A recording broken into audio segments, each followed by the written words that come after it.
हम हिंदू नहीं है क्या? हम यहाँ के हनुमान चालीसा पढ़ने आए हुए हैं क्या केवल? इसके बाप थे क्या वो?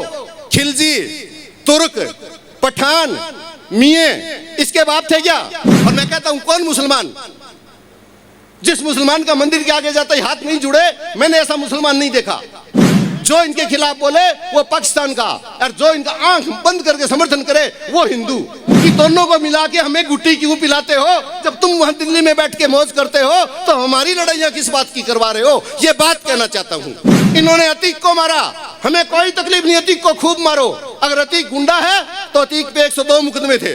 कोई जातिवाद, कोई धर्मवाद नहीं है इस देश में। इस देश में केवल वर्गवाद है। इनके रात को इंजेक्शन लगाने लगे कि अगर गोदारा जी के प्रोग्राम में चले गए तो क्लेम पास नहीं करेंगे। ये क्लेम तो वैसे ही नहीं करेंगे ना, हमारा क्लेम कभी खत्म नहीं होगा, हम सदा आपके साथ में रहेंगे। उनके वालिद साहब ने मुझे हाथ जोड़ के कहा कि आप बड़े आदमी लगते हो, हमारे पीपे में आटा नहीं है।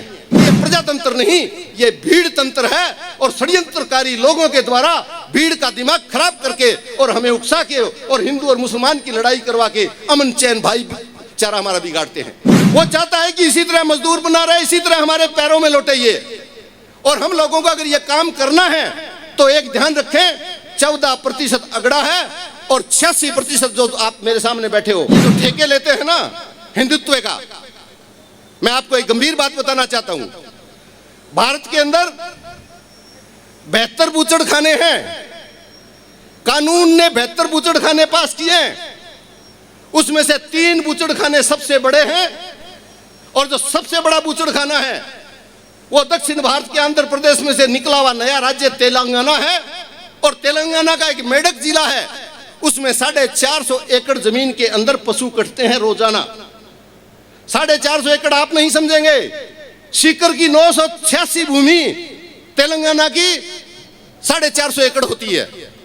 और उसके मालिक कौन है?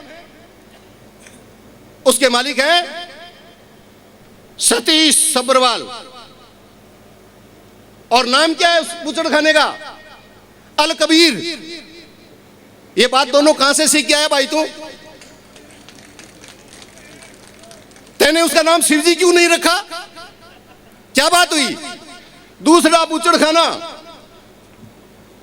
जिसका रोजाना 82,000 गाय और भैंसें कटती है।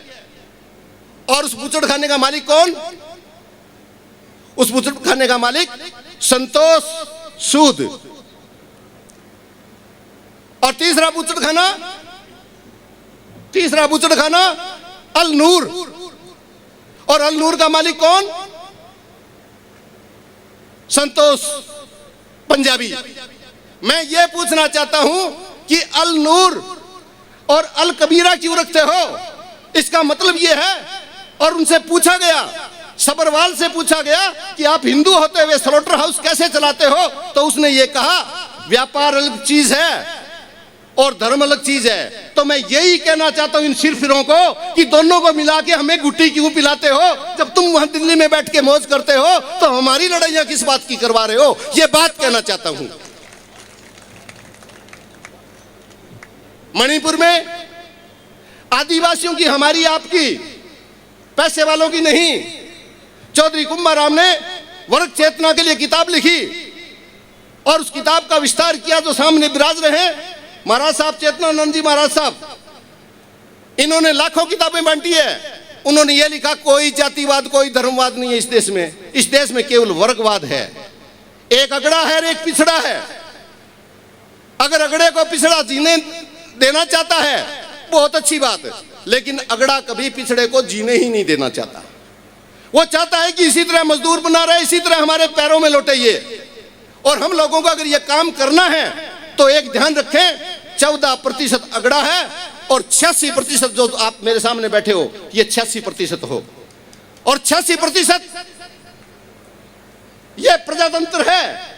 अगर प्रजातंत्र होता तो हम 86% राज किए होते, लेकिन ये प्रजातंत्र नहीं, ये भीड़ तंत्र है और षड्यंत्रकारी लोगों के द्वारा भीड़ का दिमाग खराब करके और हमें उकसा के और हिंदू और मुसलमान की लड़ाई करवा के अमन चैन भाईचारा हमारा बिगाड़ते हैं। आज से 2 महीना पहले बिसाइतियों के चौक के बैठे हो कोई एक आधा? बिसाइतियों के चौक में कितने बच्चे मरे? 7। मुझे पता लगा, मैं भी गया। मैं जब खड़ा होकर रवाना होने लगा तो जो 28 साल का एक लड़का था जिसका इंतकाल उस एक्सीडेंट में हो गया था, उनके वालिद साहब ने मुझे हाथ जोड़ के कहा कि आप बड़े आदमी लगते हो, हमारे पीपे में आटा नहीं है। मैंने उनको कहा कि पीपे में आटा मेरे भी कमी है, और आज तो 3000 रुपये है, आज तो जाने दो, क्योंकि आपके तो पीपे में आटा नहीं है और मेरे वाली गाड़ी में डीजल नहीं है, और मैं 3-4 दिन में आऊंगा। मैं 3 दिन में गया। जो मेरे पास में सहायता थी, मैंने उनको 1 लाख रुपये दिया। उन्होंने 1 करोड़ का एहसान माना। उन्होंने कहा आप इंसान हो। मुझे मेरी जुबान से बात बताते हुए खुशी नहीं हो रही है, लेकिन मैं ये पूछना चाहता हूं उन सियासतदारों को कि आपका राज है, जब दुर्घटना हो गई तो मृतक के घर में प्रत्येक के सरकारी आदेश है कि शाम तक 10 लाख रुपया जाना चाहिए, तो सातों को 70 लाख रुपया क्यों नहीं दिया? पता है क्यों नहीं दिया? ये बिछाइतियों वाले चौक वाले, परसों रात को मेरी 12 बजे एक मीटिंग थी, उन्होंने हाथ खड़ा करके कहा कि 20,000 तो बिछाइती आएंगे। इनके रात को इंजेक्शन लगाने लगे कि अगर गोदारा जी के प्रोग्राम में चले गए तो क्लेम पास नहीं करेंगे। ये क्लेम तो वैसे ही नहीं करेंगे ना, हमारा क्लेम कभी खत्म नहीं होगा, हम सदा आपके साथ में रहेंगे। आप लोग बड़े हैं, समझदार हैं, और इतने समझदार हैं कि दूसरी बात करने की कोई जरूरत नहीं। किस तरह ये सरकार हमें अलग अलग करके मार रही है। जंतर मंतर पे हमारी बेटियां जिस दिन जीत के आई, उस दिन का देश की बेटी और अंतर्राष्ट्रीय धरोहर और दुनिया में नाम कर दिया। और जब बेटियों ने कहा कि हमारे साथ जाती हुई, तो कहते हैं कि ये मुसलमान है। आप 2000 का नोट बदलवाने के लिए चले जाइए और 2000 के नोट पे आप अंगुली उठाइए, कहेंगे पाकिस्तान से मिला हुआ है। मेरे ये समझ में नहीं आया हम पाकिस्तान से कब कब मिलते हैं, इन बदमाशों को पता कैसे लगता है? बाकी हो सकता है मिलते भी हम, इनको कैसे पता लगता है? ये हमारा आचरण दोष करते हैं, समाज में एक विकृति लिए हैं। जो इनके खिलाफ बोले वो पाकिस्तान का, और जो इनका आंख बंद करके समर्थन करे वो हिंदू। हम हिंदू नहीं है क्या? हम यहाँ के हनुमान चालीसा पढ़ने आए हुए हैं क्या? केवल हम हनुमान चालीसा भी पढ़ते हैं, गीता भी पढ़ते हैं, लेकिन हम इतने सच्चे हिंदू भी हैं कि जब भी कोई मस्जिद आएगी तो उसके सजदा में हमारा सिर झुकता है, उसको हिंदू कहा करते हैं। लड़ाइयां करने वालों को हिंदू नहीं कहा करते हैं। और मैं कहता हूं, कौन मुसलमान जिस मुसलमान का मंदिर के आगे जाता है हाथ नहीं जुड़े, मैंने ऐसा मुसलमान नहीं देखा। उसी की भी वही मजदूरी, मेरी भी वही मजदूरी, तो बात क्या होगी फिर? मजबूरी क्या है? इसलिए समझ के रहिए। और बेटियों के मामले में भारत का सबसे बिगड़ा हुआ भारतीय जनता पार्टी का सांसद ब्रजभूषण शरण सिंह 6 बार से 36 साल से लगातार सांसद और दोषी, और 2 बेटियों ने मुकदमे कराए, पहले 38, कितने हो गए? 40। इन्होंने अतीक को मारा, हमें कोई तकलीफ नहीं, अतीक को खूब मारो। अगर अतीक गुंडा है तो अतीक पे 102 मुकदमे थे, और अतीक के गोली मारते समय उन्होंने कह दिया तीनों को मारेंगे, क्योंकि एक जने के हिस्से में 34 मुकदमे आते हैं। अरे भाई 34 अगर उनके आते हैं, उनको मार दिया, हम आपका इस्तेमाल करते हैं कि आपने गुंडे को मार दिया, लेकिन इस 38 वाले को क्यों रखा? एक गोली इसके भी तो मारो सिर के अंदर, ये भी तो कायदा बनता होगा। ले समझ के चले हम लोग, हमारी भाषाओं पे हम पूरा तन्मयता से बातें करें। और विशेष रूप से इन लोगों के मन में इनकी भाषा, इनकी सोच राजाओं की नहीं है।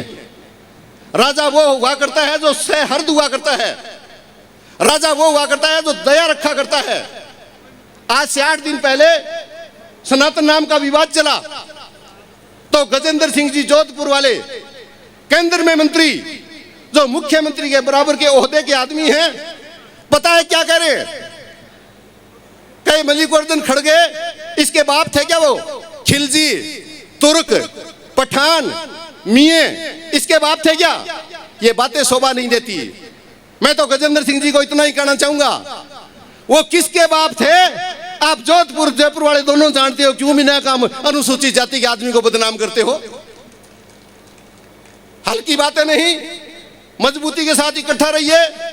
लोग आपको बहुत भ्रमित करेंगे। शासन प्रशासन ऐसे ही है। हमें हमारे बच्चे जिनको पैदा किया है उनको शिक्षा दिलाइए।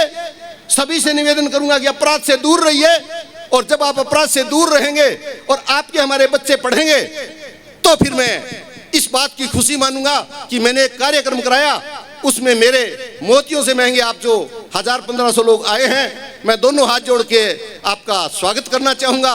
और विशेष रूप से मेरे बड़े भाई मौलाना मोहम्मद हनीफ साहब जो हमारे निवेदन पे बड़ौदा मेव से आए हैं, पिछले 35 साल से शिक्षा का काम कर रहे हैं।